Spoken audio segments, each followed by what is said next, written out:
plantas, al igual que los animales, son seres vivos. Nacen, crecen, se reproducen, se alimentan, respiran y mueren.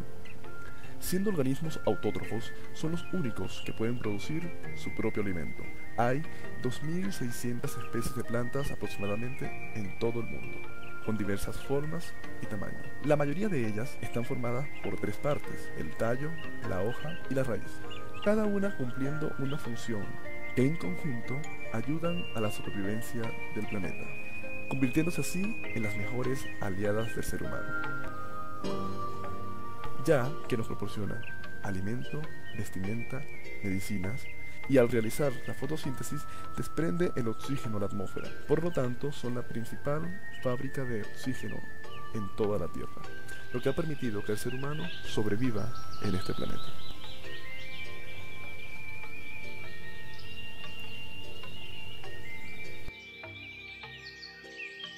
Hola, mi nombre es Noria Ángel Colina. Y yo, José Terán.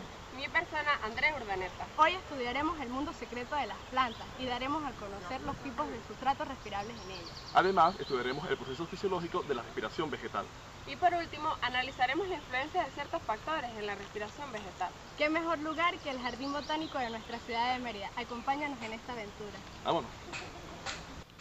¿Sabías que en el Jardín Botánico de la ciudad de Mérida se encuentra la mayor colección científica de bromelias a nivel nacional y de Sudamérica, con más de 100 especies y 6.000 ejemplares? La respiración celular conlleva a un conjunto de reacciones. ¿Para qué? Para producir ATP. ¿Sabías que el ATP es también llamado adenosín trifosfato? Y además es la moneda energética por excelencia de todos los seres vivos, Produciéndose gracias a los sustratos respirables de las plantas. ¿Cuáles son? Los carbohidratos, los lípidos y algunos ácidos, que se dan a través de las rutas metabólicas, como son la glucólisis, el ciclo de Krebs y la cadena transportadora de electrones. Como principal sustrato está el almidón.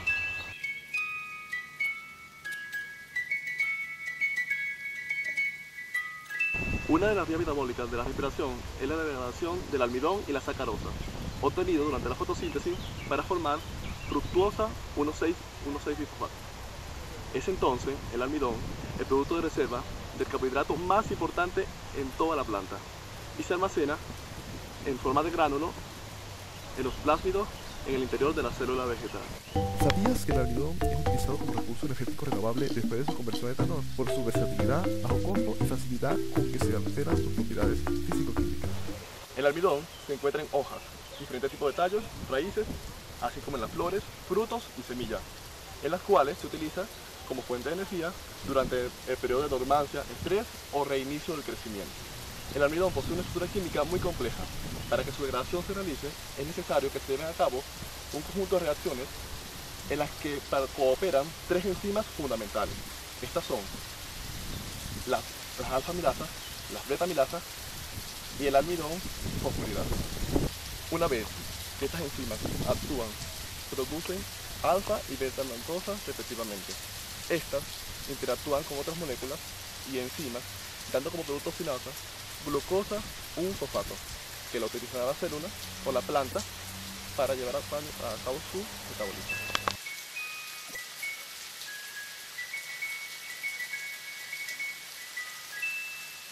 Efectivamente es así. Existen ciertos factores que determinan la respiración de las plantas.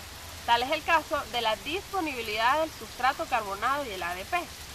Por eso es importante remarcar que esto ocurre porque no todas las plantas, en todas sus partes o en todos sus tejidos, son fotosintéticas. Por lo tanto, ella necesita de otras partes, de otros órganos, esta cantidad de compuestos carbonados indispensables para ella subsistir. Esto es posible porque la respiración vegetal proporciona tanto los intermediarios necesarios para que se dé esta biosíntesis como la energía necesaria para que esta biosíntesis tenga lugar. Por eso implica que la respiración de las plantas sea tan dependiente de la disponibilidad del sustrato y la disponibilidad del ADP, tanto por su sustrato respirable como por la energía necesaria para ella subsistir. Por un lado se encuentran los fotoasimilados, que son los que empujan esos compuestos carbonados hacia las vías metabólicas, mientras que la demanda energética tira esos compuestos de carbono hacia las vías metabólicas para sintetizar el ATP. ¿Sabías que la fase lumínica cíclica de la fotosíntesis es donde tiene lugar la síntesis del ATP? Para entender mejor lo anteriormente dicho, nos encontramos acá en presencia de una gran diversidad de plantas. La tenemos de diversos tamaños, desde las más pequeñas hasta las más grandes. La respiración, mejor dicho, la tasa de una planta de fase de crecimiento tiene una demanda energética alta y sus tasas respiratorias aumentarán. Al mismo tiempo, habrá una mayor demanda de fotoasimilados para la producción de ATP, de precursores de carbonato para el crecimiento. Si por el contrario es baja, como en el caso de las plantas grandes, la respiración estará reducida y controlada principalmente por la disponibilidad del ADP. Este mecanismo de balance entre empuje y tirar se puede resumir en la disponibilidad de sustrato carbonado y de ADP como factores claves de la regulación fisiológica de la respiración vegetal.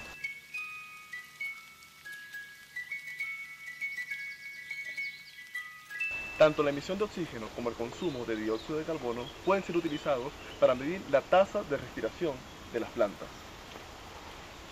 Si se mide simultáneamente el intercambio gaseoso entre el dióxido de carbono y el oxígeno, se puede calcular el coeficiente respiratorio, que es la relación entre la molécula de dióxido de carbono emitido y las moléculas de oxígeno utilizados. En el caso de la oxidación de la glucosa, el volumen de oxígeno consumido es igual al volumen de dióxido de carbono producido, según la siguiente ecuación.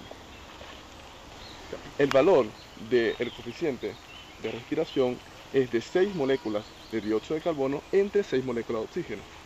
Es igual a 1. Por lo general, cuando una planta respira carbohidratos, el valor del coeficiente es cercano a la unidad. Si por lo contrario, el compuesto oxidado es un ácido graso, como por ejemplo el ácido oleico, como podemos ver en la siguiente ecuación, es de 18 dióxido de carbono entre 25,5 oxígeno. Es igual entonces a 0,71.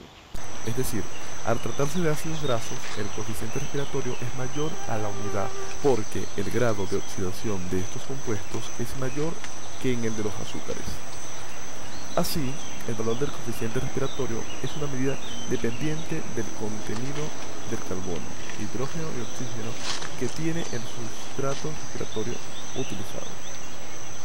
La respiración de la mayoría de las semillas tiene un coeficiente respiratorio menor que 1 durante la germinación, lo que indica que está utilizando las reservas grasas para producir energía. En las hojas, el valor medio del coeficiente respiratorio es de 1,5, sugiriendo que el sustrato respiratorio mayoritario son azúcares. Por último, las raíces forman asociaciones simbióticas para asimilar el nitrógeno atmosférico y cuya respiración tiene valores de coeficiente entre 1,5. Es así como según el sustrato que la planta utilice va a determinar el coeficiente respiratorio de la misma.